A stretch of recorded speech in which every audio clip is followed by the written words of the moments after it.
하나님 말씀 보겠습니다. 신명기 30장 15절부터 끝절까지 20절까지 말씀 한 목소리로 같이 읽도록 하겠습니다. 자, 시작.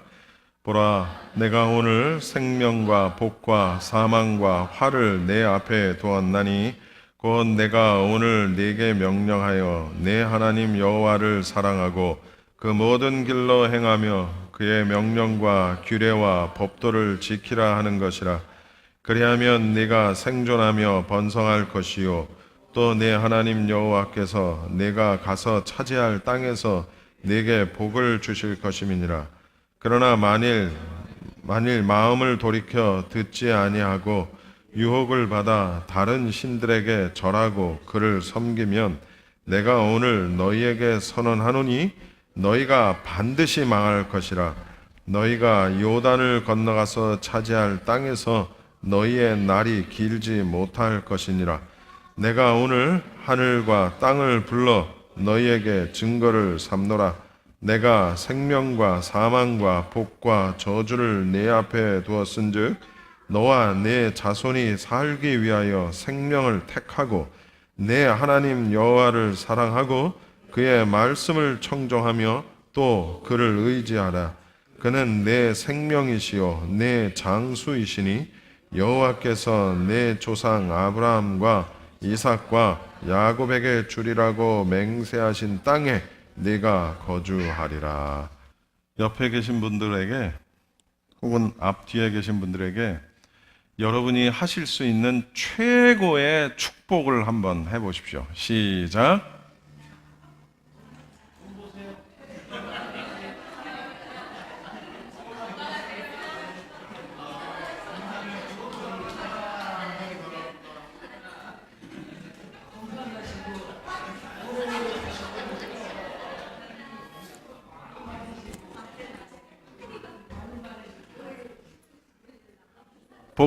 어떻게 축복하셨어요? 축복하셨습니까? 예, 여러분이 하실 수 있는 최고의 축복 가운데 뭐 어떤 거 하셨어요? 그게 최고예요?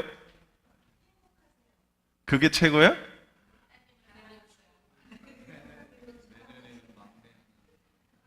예? 그렇지. 그런 게 최고지. 홍 권사님 보고 막내 낳으시라는 거.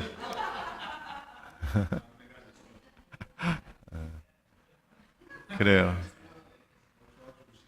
여러분 모두에게 하나님이 주실 수 있는 최고의 복을 다 받으시기 바랍니다. 네. 저는 약간의 그 장애가 좀 있습니다. 무슨 장애가 있냐면은 저는 결정 장애라는 게 좀 있어요. 제가 이렇게 어떤 것을 결정할 때 이렇게 빨리 결정하지 못하는 그런 단점이 제게 있습니다. 그리고 어떤 것을 결정을 해놓고 나서 후회를 비교적 많이 하는 그런 편입니다.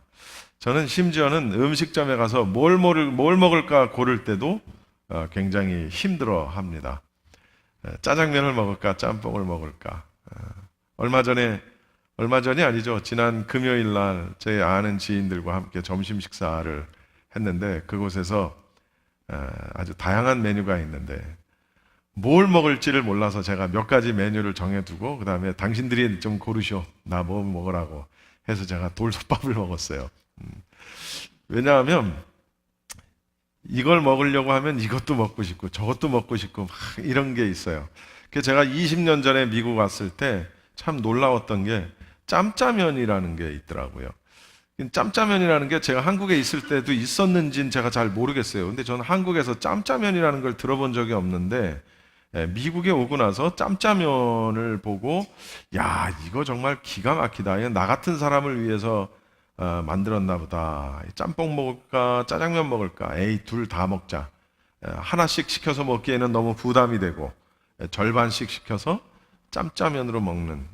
그래서 참 좋은 아이디어다라는 그런 생각을 했습니다. 그런데 가만히 생각해 보면 제가 늘 설교 시간에 강조하는 얘기지만 인생은 처음부터 끝까지 우리의 선택으로 이루어진다라는 사실이에요. 근데 그게 제가 나이를 먹으면 먹을수록, 살면 살수록 이건 참 진리다 라는 생각을 하게 됩니다. 매 순간순간 선택하는 그 선택을 하나의 점으로 우리가 봤을 때 그 점이 촘촘히 이어져서 하나의 실선이 되고, 그리고 이제 그것이 어느 방향으로 가느냐에 따라서 내가 이렇게도 가고 저렇게도 가고 내 인생의 방향이 결정이 되는 것 같아요. 그래서 참 이 선택을 잘할 수 있다라는 게 이게 참 굉장히 큰 은혜인 것 같습니다. 그리고 지혜가 많을수록 선택을 또 잘할 수 있겠지요. 이건 공부 열심히 잘하고 좋은 대학 나왔다고 해서 선택을 잘하는 것은 아닙니다. 선택은 오롯이 지혜와 관련된 그런 문제죠. 자, 이렇게 선택은 무척 중요합니다. 우리의 인생을 결정을 하기도 합니다. 또는 신앙을 결정하기도 한다라는 사실이죠. 오늘 본문은 선택이라는 것이 얼마나 중요한 것인지를 보여주는 그런 본문입니다. 자, 먼저 본문을 좀 살짝 살펴보겠습니다. 오늘 신명기 말씀을 보는데요. 신명기 말씀은 예수님과 사도들에 의해서 가장 많이 인용이 된 말씀이 신명기입니다. 가장 중요한 주제는, 신명기의 가장 중요한 주제는 바로 언약의 갱신, 이렇게 얘기하면 됩니다. 하나님께서 이제 모세를 통해서 시내산에서 처음으로 언약을 맺어 주셨죠. 이스라엘 백성이 언약의 땅에 들어가기 직전, 그러니까 바로 모압 평지, 모압 광야에서 이 언약이 갱신이 되게 됩니다.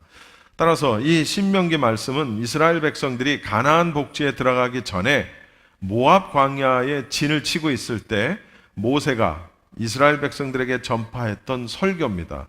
특히 오늘 본문은 그 언약 갱신에 참여했던 모든 백성들이 반드시 명심해야 할 율례의 결론 부분에 해당하는 그런 부분입니다. 그런데 모세는 오늘 본문에서 아주 굉장히 중요한 핵심 단어 4가지를 우리에게 제시를 하고 있습니다. 15절 말씀을 여러분 한번 봅시다.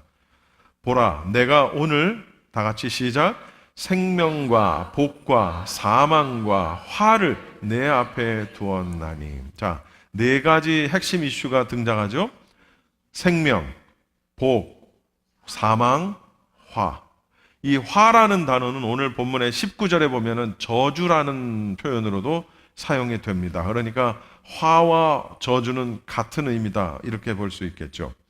이 4가지 중요한 그 단어를 먼저 던진 다음에 모세는 그동안 계속 해왔던, 설교해왔던 설교 말씀을 다시 한번 반복을 하게 됩니다. 16절 말씀입니다. 시작. 곧 내가 오늘 내게 명령하여 내 하나님 여호와를 사랑하고 그 모든 길로 행하며 그의 명령과 규례와 법도를 지키라 하는 것이라. 그리하면 내가 생존하며 번성할 것이요 또 내 하나님 여호와께서 내가 가서 차지할 땅에서 내게 복을 주실 것임이니라. 자, 여러분, 이 한 절의 말씀 속에서 사실은 모세가 그동안에 했던 설교의 모든 내용이 다 담겨 있습니다.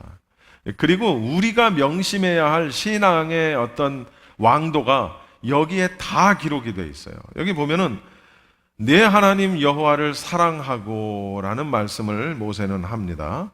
자, 여러분, 하나님의 말씀, 즉 계명을 실행하는 첫 번째 원리가 뭐냐? 그러면은 그것은 바로 하나님을 사랑하는 겁니다. 아멘. 하나님을 사랑하는 거예요. 만일 누구든지 하나님을 사랑한다라고 말을 하면서 그 계명을 지키지 아니하는 자는 어떤 거라고요? 거짓말하는 자다, 이런 말씀이 있습니다. 거짓으로 사랑한다는 거예요. 그러니까 사랑을 하지 않는다는 거예요. 내가 하나님을 사랑합니다. 하나님 사랑합니다. 사랑합니다. 예수님 하나님 고백을 하면서 그분의 말씀을 지키지 않는 것은 거짓말하는 자다.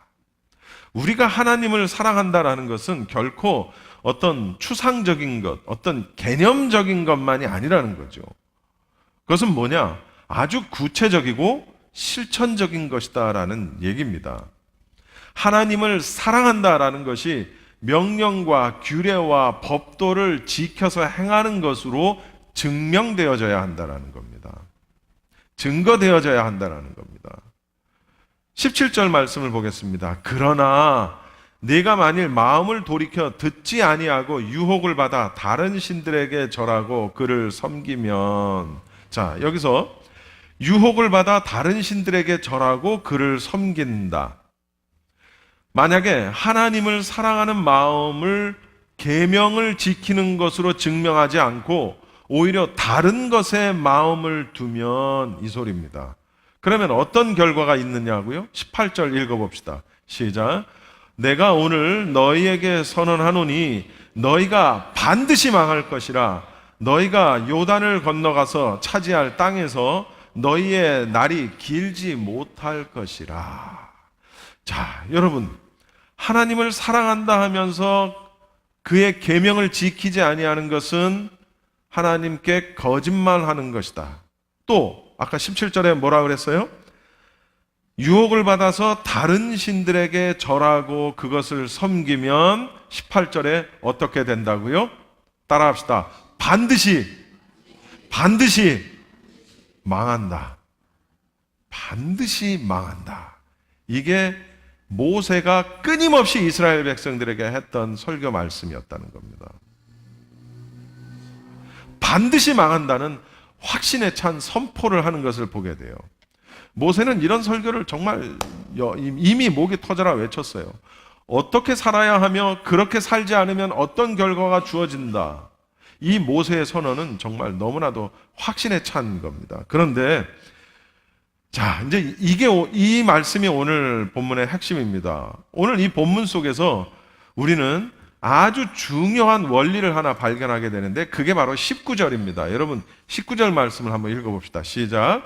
내가 오늘 하늘과 땅을 불러 너희에게 증거를 삼노라. 내가 생명과 사망과 복과 저주를 내 앞에 두었은즉 너와 네 자손이 살기 위하여 생명을 택하고. 여러분 19절에서 가장 중요한 키워드가 뭘까요? 생명? 따라합시다. 택하고. 여러분, 내가 선택한다라는 얘기입니다. 선택한다라는 얘기예요. 생명과 사망과 복과 저주가 이미 내 앞에 자리를 잡고 있는데 이 네 개 가운데에서 내가 선택한다는 얘기입니다. 아니, 당연히 나는 생명을 택하죠. 아니, 당연히 나는 복을 택하죠. 여러분, 진짜 그럴까요? 진짜 그럴까요? 우리는 흔히 받는다라고 생각해요. 내 믿음의 결과물로 주어진다라고 생각해요. 그런데 그게 아니라는 거예요. 내가 선택한다라는 겁니다. 15절에도 보면은, 앞서 읽은 15절에도 보면 생명과 복과 사망과 화를 내 앞에 두었다. 내 앞에 두었다 라고 얘기합니다. 여러분, 우리가 돌잔치 같은 데 가보면 꼭 빠지지 않고 하는 게 하나 있죠. 맨 마지막에 아이에게 선택하게 합니다. 오래 살으라고 시를 갖다 놓고, 공부 잘하라고 연필 뭐 이런 거 갖다 놓고, 돈 많이 벌으라고 지폐 하나 갖다 놓고, 또 한 서너 가지를 쭉 갖다 놓고 아이가 선택하게 합니다. 그런데 사실은 따지고 보면 아이가 선택하는 게 아니야. 이건 부모가 선택하는 거야. 왜? 부모가 좋아하는 쪽으로 유도해. 지폐 갖다 놓고 돈 집기를. 근데 어쨌든 그걸 선택하면 아이가 그렇게 산다라는 그런 어떤 좀 미신적인 믿음이 있는 거예요. 그걸 뭐 꼭 그건 미신이야 나빠라고 말하기는 좀 그렇지만 어쨌든 어떤 것을 선택하느냐가 우리의 인생을 좌우할 수 있다라는 원리가 거기 담겨 있다는 거죠. 그러니까 여러분, 선택한다라는 것이 얼마나 중요합니까? 얼마나 중요한지 몰라요. 아까도 말씀드렸지만 인생은 선택이라는 점선이 이어져서 실선이 되고 그 실선의 방향대로 우리는 가게 돼 있다는 거예요. 그래서 어떤 사람은 인생을 돌아보면 왔다 갔다의 실선이 그어져 있는가 하면 어떤 사람은 바른 고든 길을 그려져 있는 사람이 있고, 어떤 사람은 갔다가 뺑 돌아서 다시 원위치, 그런 사람도 있고, 이리 갔다 저리 갔다 하는 사람도 있고. 여러분, 나는 지금 어디에 있는가? 나는 또한 지금 어디로 가고 있는가라는 질문을 우리 자신에게 한다면, 이 질문을 이렇게 바꿔볼 수 있다는 거죠. 나는 지금 무엇을 선택하며 살아가고 있느냐? 여러분 자신에게 한번 질문해 보세요. 여러분은 무엇을 선택하면서 살아가고 계십니까? 하나님께서는 이미 내 앞에 생명이라는 것을 두셨고, 하나님께서는 이미 내 앞에 복이라는 것을 두셨는데, 어쩌면 우리가 이것들을 선택을 하는 삶을 삶이 아니라 사망을 선택하고 저주를 선택하는 삶을 사는 것은 아닌지 돌아볼 필요가 있다라는 거죠. 여러분, 혹시 여기 있는 분들 가운데에서 나는 죽어도 복받기 싫습니다 하시는 분 있으면 한번 손 한번 들어보세요. 나는 정말 왜 복을 받아야 되는지도 모르겠고 나는 복받기 싫습니다 하는 사람 없을 거예요. 그렇죠? 뭐 신앙인이든 불신자든 누구든 상관없이 복받기를 누구나 다 원합니다. 그렇지만 대부분의 사람들은 복을 받는 방법을 잘 몰라서 어떤 경우에는 미신적인 방법을 선택하는 그런 경우들이 많아요. 그래서 우리 옛날에 전통적으로 어떤 복조리를 만들어 가지고 문 앞에다가 복을 위해서 걸어놓기도 하고, 또 이불이라든가 또는 집안 곳곳에다가 한문으로 복복자를 딱 써가지고 이 복을 기원하는 그런 것도 우리가 많이 하게 됩니다.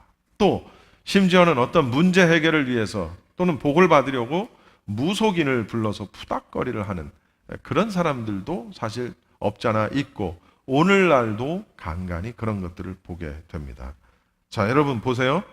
하나님은 생명과 사망과 복과 저주를 우리 앞에 두셨다는 거예요, 이미. 그러니까 여러분 앞에 그것이 있다는 거예요.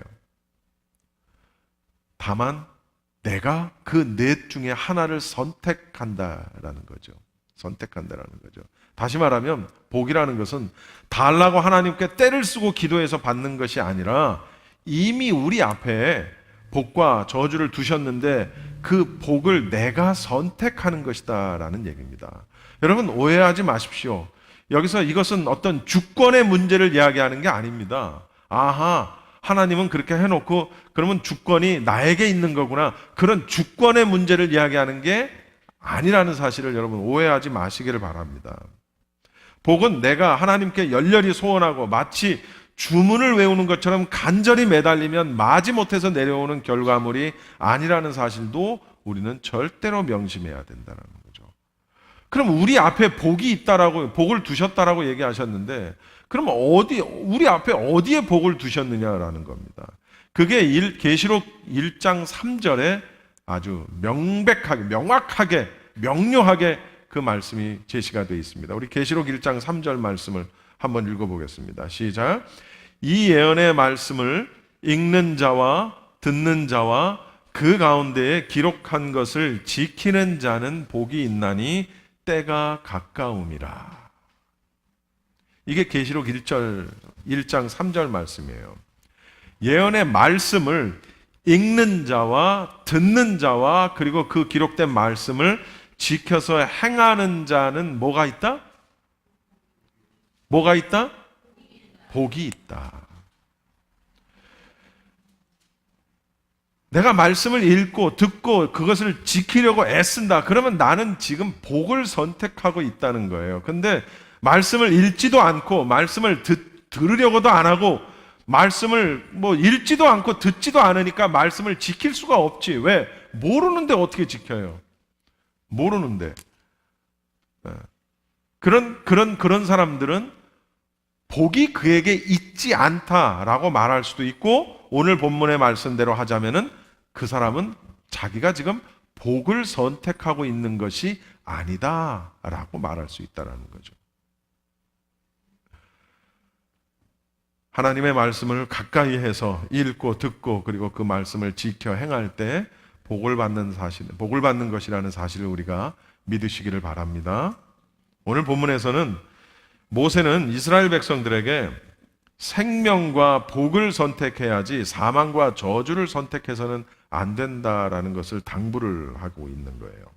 여러분, 생명 되신 하나님을 사랑하고 그 계명을 지키고 하나님의 저주를 받게 되는 불순종의 죄를 버리라라는 것이 모세의 끊임없이 이어졌던 설교 말씀인데, 이런 것들을 놓고 볼 때 우리가 아주 확실하게 명확하게 할 수 있는 것은 뭐냐면, 생명과 사망 사이에 혹은 복과 저주 사이에는 중도라는 게 있을 수 없다라는 겁니다. 중도가 뭔지 알죠? 네, 중도. 생명 아니면 사망, 복 아니면 화 혹은 저주라는 거예요. 여러분, 짜장면 아니면 짬뽕이지 짜장면도 아니고 짬뽕도 아닌 건 없다는 거죠. 물론 짬짜면이라는 건 둘 다가 있는 거지 섞어 놓은 건 아니잖아요. 그렇죠? 음식은 이렇게 할 수 있죠. 그런데 여러분, 생명 아니면 사망이지 생명도 아니고 사망도 아니고 복도 아니고 저주도 아니고 이런 건 없다는 거예요. 계시록에 보면 라오디게아 교인들을 향해서 뭐라고 경고를 하셨냐면, 뜨겁지도 차지도 않은, 다시 말하면 뜨겁지도 않고 차지도 않은 건 어떤 거예요? 미지근한 거예요. 미지근한 거. 뜨겁지도 차지도 않은, 이도저도 아닌 미지근한 신앙은 찬 것으로 여기겠다는 거예요. 여러분, 뜨거운 것으로 여기시면 좋은데 찬 것으로 여기겠다는 거예요. 오늘날 우리 시대의 교회 안에서, 뭐 우리 시대만이겠습니까? 이미 지나간 시대에도 마찬가지였겠죠. 우리 시대의 교회 안에서 신앙생활을 하는 교인들 가운데 바로 이 미지근한 부류에 속한 사람이 가장 많다라는 겁니다. 아닙니까? 분명히 맞을 거예요. 여러분 보세요.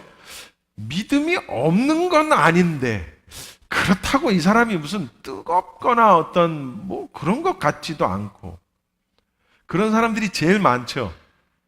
교회 안에는 반드시 엄청 뜨겁게 신앙생활 하는 사람들이 있습니다. 물론 뭐 여기서 말하는 뜨겁다라는 것이 뭐 막 이러고 뭐 찬양할 땐 막 난리, 뭐 기도할 땐 옆 사람이 막 따귀를 때려가면서 그걸 뜨겁다고 하는 게 아니에요.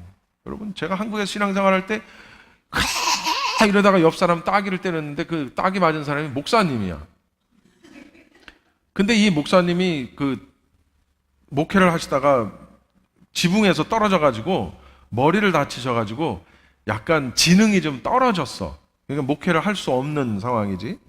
근데 이 목사님이 같이 기도하다가 샤대기를 그냥 딱 맞으니까 이 목사님, 우리 같으면 어떻게 하겠어요? 아이 참 유별나네. 그러면서 그냥 좀 피해서 할 텐데 이 목사님은 왜 때려? 왜 때려? 왜 때려? 난리가 난 거죠. 여러분, 그렇게 한다고 뜨거운 게 아니에요. 뜨겁다는 게 무슨 의미인지 아시죠?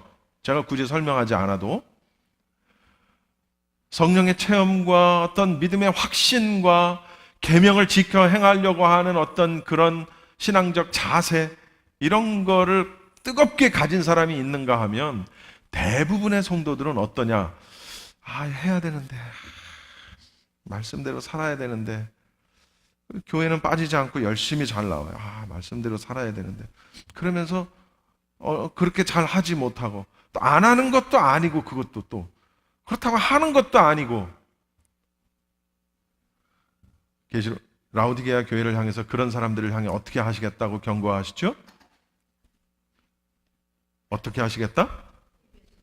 입에서 토해버리시겠다라는 거예요. 무서운 얘기입니다. 여러분, 정치에는 중도가 있죠. 이념에도 중도가 있습니다. 그러나 신앙에는 중도가 없다는 사실을 우리가 알아야 됩니다. 아멘? 내 앞에 이미 놓여있는 생명과 사망 혹은 복과 저주 가운데 우리는 반드시 둘 중에 하나는 선택을 해야 된다는 거예요. 이것도 아니고 저것도 아닌 건 없다는 거예요. 누구나 다 생명을 선택하고 싶고 복을 선택하고 싶지, 누가 사망과 저주를 선택하고 싶은 사람이 어디 있겠습니까? 많은. 그런데 성경은 분명히 경고하고 있는 게 있어요. 그럼 뭐냐면, 하나님을 사랑한다라고 하면서 나는 크리스찬이다 라고 말을 하면서, 나는 교회 다닌다, 나는 목사다, 나는 장로다, 집사다 라고 하면서 하나님의 계명을 지키지 않는 사람은 무엇을 선택한 거라고요? 사망을 선택한 거라는 거예요. 화를 선택한 거라는 거예요. 나는 아닌데 하는 순간 나는 이미 그걸 선택하고 있다는 사실이에요. 유혹을 받아서 다른 신들을, 17절에 유혹을 받아서 다른 신들을 섬기고 절하면 저주를 선택한 것이다. 나는 뭐 다른 신을 선택한 적이 없어. 나는 다른 신을 한테 섬기고 절하고 한 적이 없으니까 나는 저주를 선택한 건 아니네. 자, 여러분 생각해 보십시오. 나는 지금 말씀대로의 삶을 살고 있는지도 생각을 해봐야 되고, 아니면 노력이라도 하고 있는지 생각해 봐야 되고, 그 다음 나는 다른 신들에게 절하거나 섬기지 않으니까 라고 생각하는데 정말 그러냐라는 겁니다. 여러분, 내 삶 속에서 혹은 내 생활 속에서 하나님보다 우선되는 것, 하나님보다 먼저인 것, 하나님보다 더 사랑하는 것은 그것이 물건이든 그것이 사람이든 할 것 없이 다 우상이라는 사실을 명심하십시오. 여러분, 이제는 우리가 다른 신의 개념을, 우상의 개념을 어떤 무슨 돌붙여 만들어 놓고 하는 무슨 걸어 놓고 하는 이런 정도로만 생각하는 차원을 우리는 이제 넘어서야 되는 신앙이에요. 우리 가운데 그렇게 하는 사람 없죠. 여기 가운데 그렇게 하는 사람 있습니까? 네? 우리 이원태 집사님처럼 무슨 돌로 만든 상 하나 세워져 있으니까 그쪽에 오시다 보면요, 거기 우상놈이 하나 서 있어요. 저한테 길 안내해 주는데, 그쪽으로 이렇게 우상놈이 있는데 그 우상놈을 끼고 돌면 뭔가 했더니 동상 우상 뭔가 하나가 서 있더라고. 웃겨가지고. 우리 가운데 그렇게 하는 사람이 있어요? 없어요. 걸어놓고 거기다 이렇게 비나이다 하는 사람 있어요? 없어요. 그러면 우리는 자유로우냐는 거죠. 자유롭지 않다는 거예요. 여러분, 내가 하나님보다 사랑하는 것이 무엇인가가 있다면 그게 우상이라는 거예요. 여러분, 그게 돈이 될 수도 있고 내 사업이 될 수도 있고 내 자식이 될 수도 있고 내 부모가 될 수도 있고 SNS가 될 수도 있고 내 자동차가 될 수도 있고 뭐든지 무엇이 됐든지 간에 그것 때문에 내가 믿음 생활에 지장을 받고 그것 때문에 내가 하나님 앞에 더 나아갈 수 있는 것에 대해서 지장을 받는다면 그게 우상이라는 거예요. 그런데 그것들이 때로는 문득문득 나를 넘어뜨리려고 하지만, 그래서 어떤 경우에는 넘어지기도 하지만 또 회개하고 일어나서 다시, 그러나 그렇지 않고 그것이 문제인지조차도 알지 못하고 거기에 치여서 살아간다?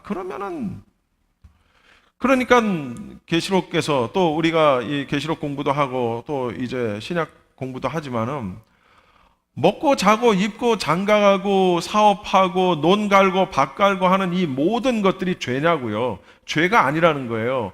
다만 이런 것들이 나를 점령하고 있으면서 하나님을 바라볼 수 있고 하나님의 음성을 들을 수 있는 기회를 이런 것들 때문에 잃어버린다면 이게 다 죄라는 거죠. 그러니까 우상과 다른 신의 개념을 우리는 굉장히 포괄적으로 넓힐 필요가 있다는 거예요.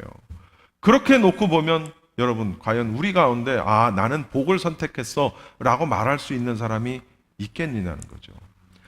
혹은 나는 저주를 선택하지 않았어 라고 말할 수 있는 사람이 있겠느냐라는 얘기입니다.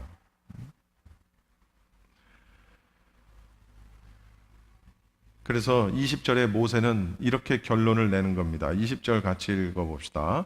내 하나님 여호와를 사랑하고 그의 말씀을 청종하며 또 그를 의지하라. 그는 내 생명이시요 내 장수이시니 여호와께서 내 조상 아브라함과 이삭과 야곱에게 주리라고 맹세하신 땅에 네가 거주하리라. 자, 여러분 보세요. 그래서 모세는 네가 생명을 선택하고 네가 복을 선택하기 위해서는 매일매일 매사에 하나님을 사랑하고 하나님의 말씀에 순종하고, 그리고 나를 의지하는 것이 아니라 내 친구를 의지하는 것이 아니라 하나님을 의지하는 삶을 살아라라고 권명을 하는 거예요. 그렇게 살면 네가 생명을 선택하는 거고 네가 복을 선택하는 것이다 라고 얘기하는 거예요. 그렇게 사시겠습니까? 저는 내가 그렇게 삶으로 인해서 그러한 결과를 받아들인다고 받을 수밖에 없다, 받는다라고 생각을 했어요. 물론 뭐 어떤 의미에서 맞는 말이죠. 그런데 오늘 본문 말씀을 놓고 보니 아하, 그것은 내가 선택하는 거였구나. 복받을 만한 행동을 하면 내가 복을 선택한 거고, 내가 화를 받을 만한 일을 하면 내가 화를 선택을 했다는 거예요. 그러니 여러분, 우리 인생에 있어서 결단과 선택이 얼마나 중요합니까? 얼마나 중요합니까? 비단 우리가 사업을 할 때도 그렇고, 일을 할 때도 그렇고, 뭘 할 때도 무엇을 선택하느냐에 따라서 우리의 삶이 달라지는데, 신앙생활이라면야 하물며 어떻겠어요? 그것은 극과 극으로 가는 거예요. 죽는 거 아니면 사는 거, 사는 거 아니면 죽는 거예요. 그러니 우리가 신앙생활하면서 얼마나 선택을 잘해야 되겠느냐고요. 오늘 말씀은 여기까지입니다. 마지막으로 제가 여러분이 복을 받을 수 있는 비결 하나를 여러분에게 소개를 해드리고 말씀을 마치도록 하겠습니다. 여러분, 머피의 법칙이라는 거 들어보셨죠? 머피의 법칙으로 유명한 조셉 머피 박사가 이런 말을 했어요. 잘 들어보세요. 이 말이 어려워요. 경쟁자가 실패하기를 마음속으로 기원을 하면 내 잠재의식 속에서는 누가 실패하는지는 모르고 단지 실패만을 기억하게 된다는 거예요. 그래서 그 실패가 나에게로 돌아오게 된다라는 얘기입니다. 이걸 심리학에서는 뭐라고 얘기하냐면은 확증 편향이라는 말로 정의를 내립니다. 말이 좀 어렵죠. 여러분, 이해하셨습니까? 우리 내면에서 어떤 특정 대상을 향해서 어떤 특정 메시지를 전했을 때 대상은 기억하지 못하고 메시지 자체만 기억을 한다라는 거예요. 이게 무슨 소리야 라고 하실 텐데 제가 예를 들어 볼게요. 금방 이해하실 거예요. 내가 마음속으로 에이, 저 회사가 망해야 되는데, 혹은 저 집이 망해야 되는데, 혹은 저 교회가 망해야 되는데 라고 생각했다고 합시다. 그러면 저 회사는 사라지고, 저 집은 사라지고, 저 교회는 사라지고 망해야 되는데 라는 메시지만 남는다는 거예요. 그리고 그 메시지가 나에게 부작용으로, 부정적인 영향을 미친다는 얘기입니다. 이해하셨죠? 이걸 심리학에서 확증 편향이라고 이야기하는 겁니다. 여러분, 그런 경우 있을 수 있잖아요. 아, 저놈의 집안은 뭔데 저렇게 잘 살아? 아니, 아유, 저 그냥 확 망해버렸으면 좋겠다, 그냥. 확 그냥 뭐 어떻게 돼버렸으면 좋겠다. 솔직히 우리 이런 생각 한 번 안 해보고 사는 사람 없잖아요. 마음속으로 살인은 얼마나 많이 합니까? 저는 마음속으로 아유, 싸대기를 얼마나 많이 때리는지 몰라. 다른 사람 마음속으로는 정말. 그런데 성경은 이러한 확증 편향을 역설적으로 해석한다는 사실이에요. 무슨 얘기냐? 상대방을 축복하면 그 축복이 나에게로 온다는 거예요. 분명히 있죠, 성경에. 상대방에게 복을 기원하면 그 복이 나에게로 온다라는 겁니다.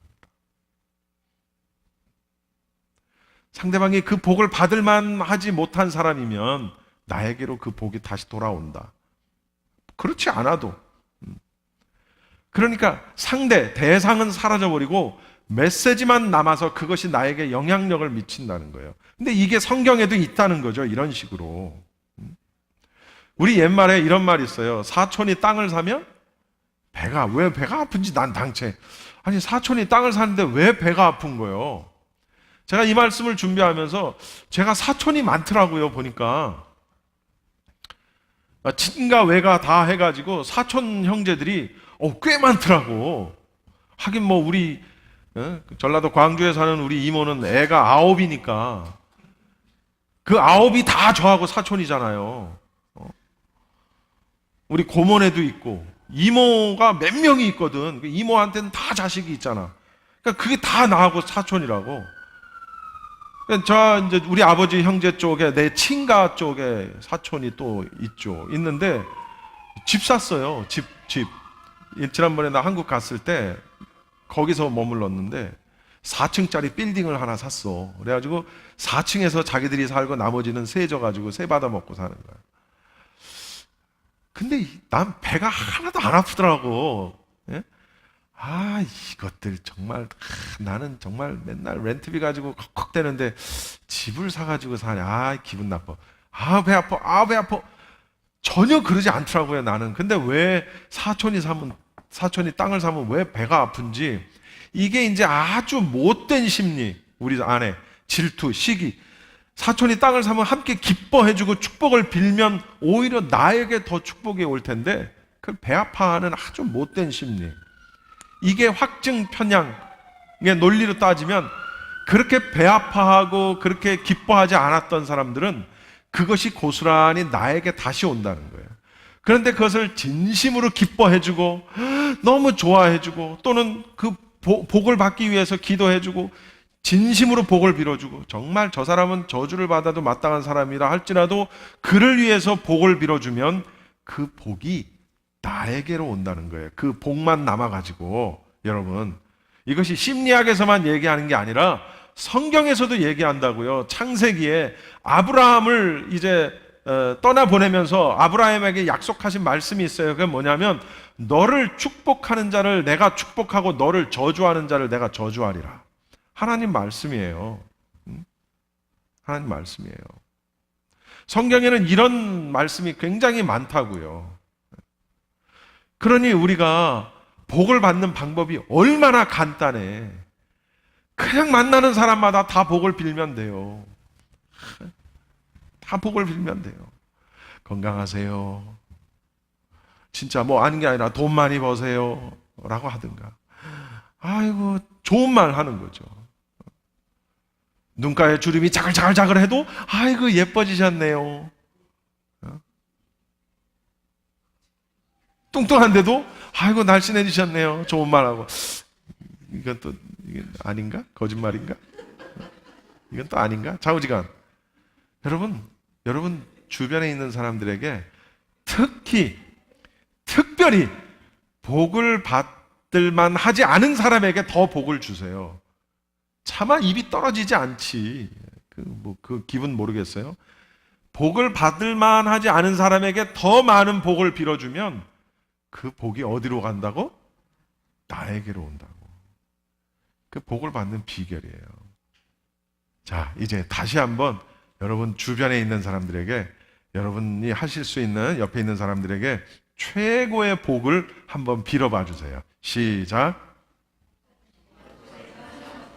복 받으세요.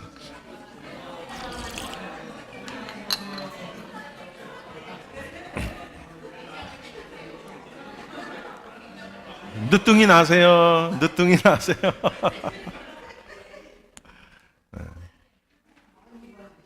김종민 집사님 미스코리아 만나 장가 가세요. 우리 예담이 멋진 남자친구 만나시고, 서로가 서로에게 복을 빌면서 복받는 그런 우리 모든 성도님들 다 되시기 바랍니다.